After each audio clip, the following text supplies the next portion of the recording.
Well, hi again everybody. Welcome to my latest video. Well, today I'm going to do a review of a new tripod. This is the Neewer tripod. Forget exactly which model it is. Let me see what I got back here. Does it say which one it is? The carbon fiber 168. It is slightly better than the tripod that I currently am using, the one that's actually sitting with this camera on it right now. That one actually has mostly busted leg right now. It fell down once too many times, got bumped into because, kind of limited on walking space around here. And finally it broke and I can't fix it. I've been trying to get spare parts for it, but it's not working out too well. So what I did in the meanwhile is got this one. So I have a good one that I can carry around outside. Right now that one's being held together with duct tape. Working fairly well inside. Got some strong duct tape and black duct tape that matches the color as well, so unless you look really closely you won't even see that there's a problem. But I don't feel comfortable with that particular one, so let me get my knife and we can open this thing up. They got this outer package. It's like wrapped in this white plastic, but it is by Neewer. They're the ones who wrapped it up. It wasn't done by Amazon, who I bought this from. So let me just go ahead and looks like there's two separate boxes in here, the way it packed it, I guess. What do we got here? You have two separate boxes like I assumed. Let's see what's in the two boxes. Okay, let's open up the heavier one first. Probably the legs. We'll see. Oh yeah, that's right. I did see when I ordered it has a nice carrying bag to it. Yep, that is the legs. What's it got in the package? Anti-moisture as usual. Oh, it looks like the instructions and an Allen wrench for adjusting it. I think still have the Allen wrench for that one. That one's on is also Neewer. I did a review of it last year sometime when I first got that as a gift. So I'll put a reference to that video in this video. Big difference in price. That one cost about $80 and this one cost more like $140. I think that was what it was. But I'll put the links to both of these down in the bottom. I think they still sell that one. Open this guy up. Looks very similar. It's supposed to be very similar, except rather than being made from aluminum, this is carbon fiber leg, so the whole thing is a lot lighter. So see, as I recall, you have to sort of turn this inside out. Oh, it's got red aluminum latches on this one. The other one I think has black. Yeah, it has black. But this neck is the same. It's still got this red aluminum neck to it. Looks like exactly the same. I'll show it set up to in a minute. Yep, it's already locked in place. The way these locks work is you can put them in several different positions, but this is the smallest angle they can be at. This one is supposed to have better legs, sort of like my little mini one. It doesn't have the clips on it. It has the twist legs. So if you go ahead, you untwist that, and then you can twist it, and then you can make it even more. Loosen that, untwist it, and all the way out. And I'll set it up. I'll show it set up in a couple of minutes. Then you just turn these little knobs here to tighten in place. But it's a lot lighter because of the carbon fiber in it rather than the aluminum. It's got the long neck, just like on that one. To release the neck, you make sure you loosen this and the whole neck comes down. Now by default, it doesn't look like it has the fluid head. It has a standard head, sort of similar to my little mini Neewer that I have. So it's got the pad for mounting the camera. It's got the little shoe that can come on here, and this has got a quick disconnect. Just lock it in place. And it takes several positions. But it's locked in, so once you put it on there, it's not going to slip off. As long as it's sitting on there and even partially tightened, it will lock in place. So as you can see here, and it won't fall off either. Similar to the one that's there, but that one has a much larger base to it.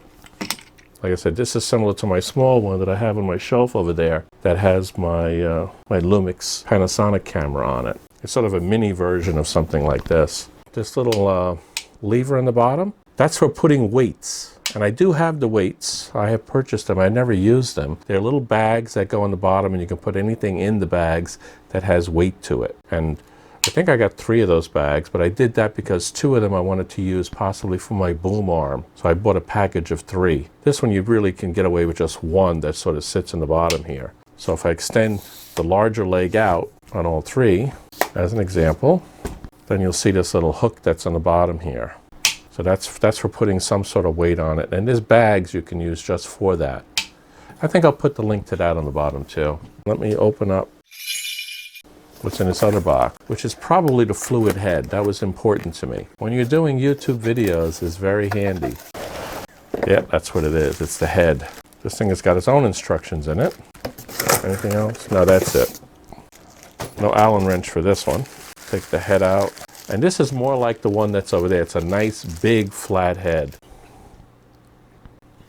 It's got all the adjustment capability to it. Both sides, both in terms of vertical and horizontal. Let me see how I can get this head on here. I think I got to remove the other one completely because this screws on to the bottom.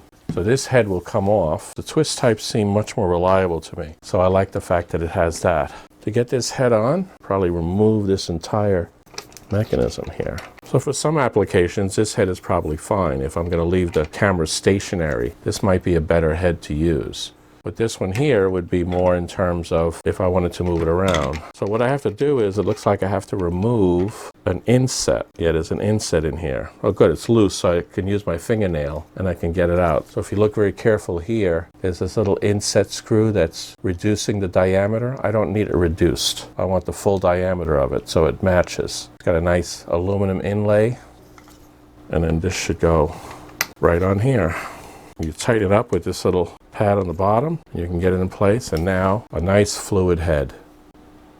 And you can lock it at any position you want with the levers that they give you, or you can tighten it if you want the thing to move slower when you're moving it. This one here in particular is for this angle of it. So if you want to go this way. And this one here is for the up and down. We call it the elevation, and that's the windage. Well, that's for a whole different sport, but this arm here can be rotated. You have to loosen this little screw at the end over here. Loosen that. You can have it straight down like I tend to like it, or you can, if you like it out this way, you can do it. You want it up, you want it to the other side, you can do that as well. Let me take off the top part so I can get the camera in it. When you do this one, it has a twist, quick disconnect. The standard 1/4-inch connector for a camera on the bottom of this. And it's sort of like a cork bottom. The other one has a set of rubber pads. So we'll see whether one's better or the other. Let me put a camera on this. I'll take my Panasonic and I'll take it off the little Neewer that I have. The same kind of thing as the head that originally came with it, this head. By the way, make sure you don't lose this little piece. That was the thing that allowed it to be for a thinner diameter, because you may have a case where you put a special head or something on there. So just put that in like the plastic bag that came with the instructions, the one that has the Allen wrench in it. So now the camera is off of here. Now I got to put it onto this one here. One thing I don't like about this, plastic. Not so great. The one that's on my original tripod is all steel. So that's something to consider on that.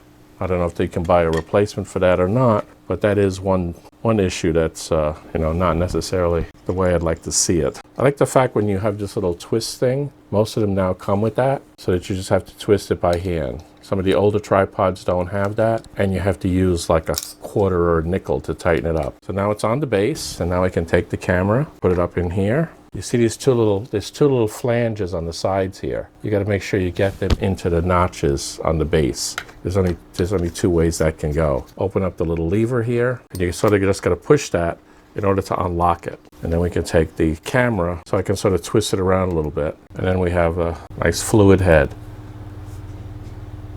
So if we want to go left to left, we can do it. When we go side to side, we can do that.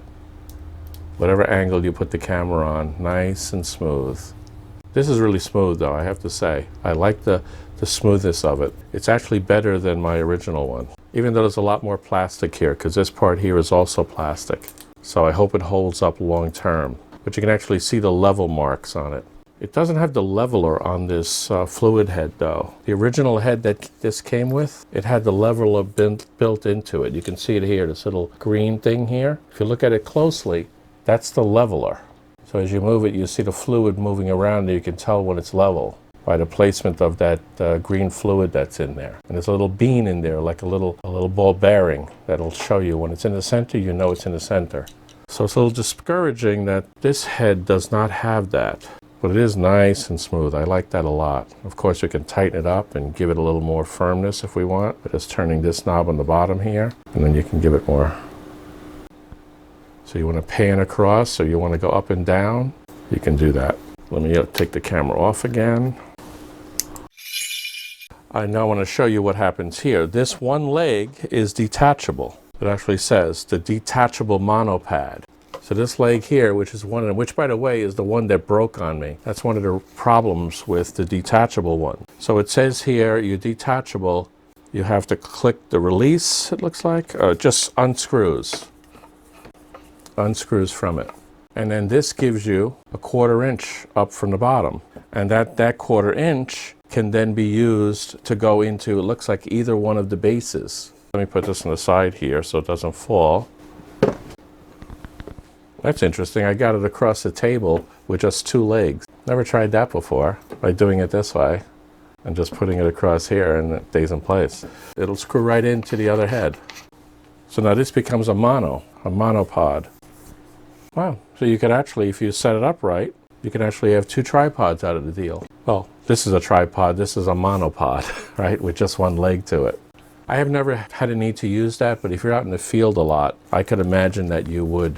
And if you wanted to, you could put the fluid head on here too, but I can't see why you'd ever want to put the fluid head on to a monopod. It makes more sense with the stationary head.